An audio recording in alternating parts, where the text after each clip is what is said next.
السوال الواحد والعشرون، 21واں سوال۔ یہ بڑا اہم سوال ہے۔ ایک سوال یہ کیا کہ نبی پاک صلی اللہ علیہ وسلم کی ولادت کا ذکر کرنا کیا تمہارے ہاں حرام ہے؟ کیا تمہارے ہاں بدعت ہے؟ یہ تمہارے ہاں جائز نہیں ہے یا تم اس کو جائز سمجھتے ہو؟ رسول اکرم صلی اللہ علیہ وسلم کی ولادت کے ذکر کے بارے میں تمہارا ذہن کیا ہے؟ حضرت فرماتے ہیں حاشا ان یقول احد من المسلمین فضلا ان نقول، حاشا وکلا عام بندہ بھی یہ کہہ نہیں سکتا کہ حضور صلی اللہ علیہ وسلم کی ولادت کا ذکر کرنا جائز نہیں، جائے کہ ہم کہیں کہ نبی کی ولادت کا ذکر کرنا جائز نہیں۔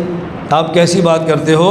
ہمارے ہاں ذکر و غبار نالہ، رسول صلی اللہ علیہ وسلم کا مبارک نالین، آپ کا مبارک جوتا، اس پر جو غبار لگا ہے اس کا ذکر کرنا، وبول حمارہ، اور نبی پاک صلی اللہ علیہ وسلم کے مبارک سواری کا جو بول ہے اس کا ذکر کرنا، آپ کیسی بات کرتے ہیں؟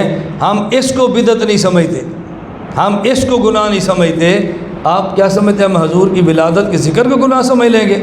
فالاحوال التی لہا ادنا تعلق برسول اللہ صلی اللہ علیہ وسلم، ہر وہ چیز جس کا معمولی سا تعلق پیغمبر کی ذات کے ساتھ ہو، ذکرها من احب المندوبات وآل المستحبات عندنا، ہمارے یہاں اس کا ذکر کرنا مستحب ترین عبادت ہے، سواء کان ذکر ولادت شریفہ، خواہ اللہ کے نبی کی ولادت کا ذکر ہو اور خواہ ذکر بول ہی و براز ہی و قیام ہی و قعود ہی و نوم ہی و نبحت ہی۔